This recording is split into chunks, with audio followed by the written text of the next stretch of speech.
ঈদের ছুটি শেষে আবারও রাজধানীতে ফিরতে শুরু করেছে সাধারণ মানুষ। বাস স্ট্যান্ডের কি পরিস্থিতি সেই খবর জানাতে সায়েদাবাদে রয়েছেন আমাদের সহকর্মী শাহানুর ইসলাম, সরাসরি যোগ দিচ্ছেন তিনি। শাহানুর, ঢাকার অন্যতম প্রবেশদ্বার এই সায়েদাবাদ বাস টার্মিনাল। তো ঈদে যারা ছুটিতে বাড়ি গিয়েছিলেন, ঢাকামুখী মানুষের আসলে চাপ এই মুহূর্তে কেমন দেখা যাচ্ছে? যাত্রা শেষে যাত্রীরা আসলে কেমন প্রতিক্রিয়া ব্যক্ত করলেন? কতটুকু স্বাচ্ছন্দ্য ছিল তাদের যাত্রা?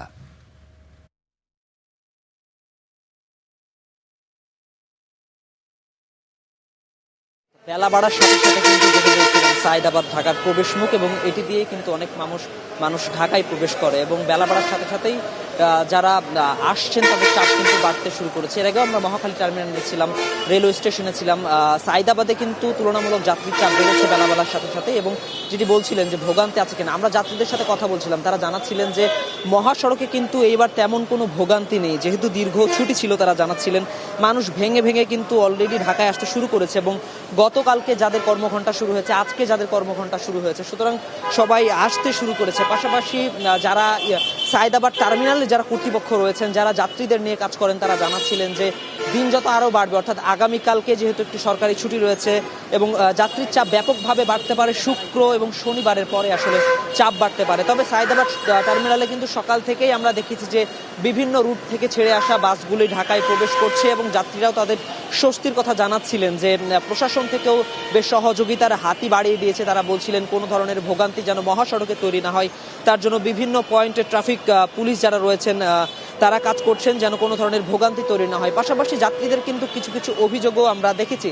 তারা জানাচ্ছিলেন ঈদে ফেরার সময় যেন কিছু বাড়তি ভাড়ার অভিযোগ ছিল, ঠিক তেমনই আসলে ঘর থেকে আবার কর্মব্যস্ত নগরীতে ফিরে আসার সময় তাদের এই সম্মুখীনে পড়তে হয়েছে যে কোনো বাস কর্তৃপক্ষ অতিরিক্ত ভাড়া নিচ্ছেন এবং তারা জানাচ্ছিলেন যে এটি আসলে নিয়মিত কার্যক্রম বলেই তারা এই ভাড়াটি নিচ্ছেন এবং ঈদের সেলামি হিসেবে নিচ্ছেন জানাচ্ছিলেন। তবে যাত্রীরা বলছেন এভাবে আসলে জোর করে এক ধরনের ভাড়া আদায় তো রয়েছে, প্রশাসনের এই দিকটাতে আরও বেশি নজর দিলে ঈদ যাত্রা আরও নির্বিঘ্ন হতো, যাত্রীরা ঘরে ফিরে আবার কর্মব্যস্ত নগরীতে ফিরে আসতে পারত। সুতরাং জানাচ্ছিলেন যে প্রশাসন যদি আরও বেশি তৎপর থাকতো তাহলে কিন্তু যাত্রীদের এই যে সামান্য ভোগান্তি তৈরি হচ্ছে নতুন সরকার গঠনের পরে, এই ভোগান্তিও আসলে তৈরি হতো না। সব মিলিয়ে মানুষ যে ঘরে গিয়েছিল এবং ঘর থেকে আবারও কর্মব্যস্ত নগরীতে ফিরে আসছে, এই যে ফিরে আসার ঢল নেমেছে বলা যায় সকাল থেকে সায়েদাবাদ টার্মিনালে, এই ঢল কিন্তু আরও বাড়বে বলে মনে করছেন যারা কর্তৃপক্ষ রয়েছেন তারা।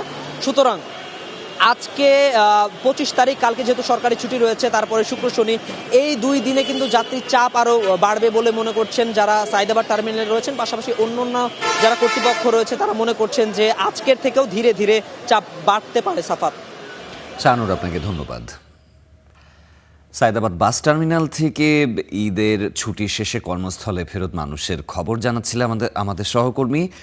ঈদ শেষে কর্মস্থলে ফিরতে লঞ্চ ঘাটেও কিন্তু ভিড় করছেন ঢাকামুখী যাত্রীরা। এ নিয়ে জানাতে লক্ষ্মীপুরের মজু চৌধুরীর হাট লঞ্চ ঘাট থেকে যোগ দেবেন আমাদের সহকর্মী নাজমুস সাকিব। সাকিব, লঞ্চ ঘাটের পরিস্থিতি আসলে কেমন দেখা যাচ্ছে? স্বাচ্ছন্দ্যে যাত্রার জন্য আসলে নৌপথ ব্যবহার করেন যাত্রীরা, তো এখানে আসলে যে সকল যাত্রীরা ঢাকার উদ্দেশ্যে রওনা দিচ্ছেন, ভাড়াসহ সার্বিক ব্যবস্থাপনা নিয়ে তাদের মতামত কেমন? কোনো ধরনের অভিযোগ আছে কি তাদের পক্ষ থেকে?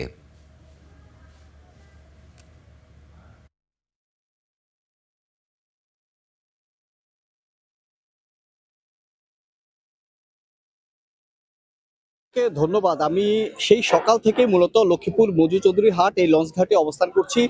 আমি বিভিন্ন যাত্রীদের সাথে, লঞ্চ ঘাটে আসা বিভিন্ন যাত্রীদের সাথে কথা বলেছি। বিশেষ করে এই এই ঘাটের যারা যাত্রী আছে তারা কিন্তু দেখা গেছে যে ভোলা এবং বরিশাল থেকে মূলত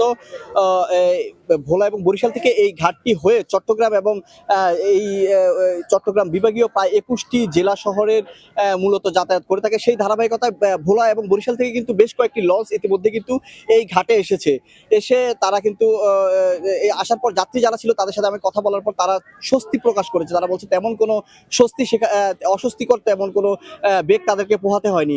তবে এখানে যারা যাত্রীরা আছে তাদের সাথে আমরা বেশ কিছু যাত্রীদের কাছ থেকে আমরা আবার ভিন্ন কিছু অভিযোগ পেয়েছি, সেটা হচ্ছে এখানে যারা ঘাট বা ইজারাদার যারা আছে তাদের বিষয়ে তারা কিছুটা অভিযোগ বা কিছুটা বিরক্তি প্রকাশ করেছে। তারা যেটা বলছে যে এই ইজারা কর্তৃপক্ষ যারা আছে তারা সেখানে যে নির্দিষ্ট ৫ টাকা যে রাখার কথা ছিল সেখান থেকে তারা কিছু কিছু ক্ষেত্রে ১০ টাকা যাত্রীদের কাছ থেকে ঘাটে প্রবেশের ক্ষেত্রে ১০ টাকা করে রাখারও এমন কিছু অভিযোগ আমরা পেয়েছি। এছাড়া এই বিষয়টি নিয়ে আমি আবার এই যে প্লাটুনের যিনি দায়িত্বে আছেন তাদের সাথেও কথা বলার চেষ্টা করছি। তারাও আসলে বলছে যে আসলে এখানে যেই টাকা ইজারা করা হয়েছে কিন্তু সেটার সামঞ্জস্যতা করার জন্য হয়তো বা তারা এই কাজটি করতে পারে। তো সেই ক্ষেত্রে হচ্ছে এই বিষয়গুলো তারা কিন্তু আমাদের নজরে এনেছে। এর বাইরে হচ্ছে এই ঘাটের ইজারাদার যারা আছে তাদের বিরুদ্ধে আরো কিছু অভিযোগ দিয়েছে, যেমন এখানের মধ্যে বিভিন্ন প্রকার ট্রলার যেগুলো আছে সেই ট্রলারগুলোতেও যাত্রীদেরকে বিভিন্ন সময় উঠানো হয়, লঞ্চ আসার আগ পর্যন্ত উঠে তাদেরকে পার করানোর একটা চেষ্টা রাখা হয়। সেক্ষেত্রে যাত্রীরা সকাল থেকে কিন্তু আমি বেশ কয়েকজন যাত্রীর কাছ থেকে এরকম অভিযোগও পেয়েছি। তো এভাবে কিন্তু কিছুটা অভিযোগ ইজারাদারদের বিরুদ্ধে বা হচ্ছে এইটা দায়িত্ব যারা আছেন তাদের বিরুদ্ধে থাকলেও যাত্রীরা কিন্তু ওভারঅল যাতায়াতের ব্যাপারে একটা সন্তুষ্টি প্রকাশ করেছে।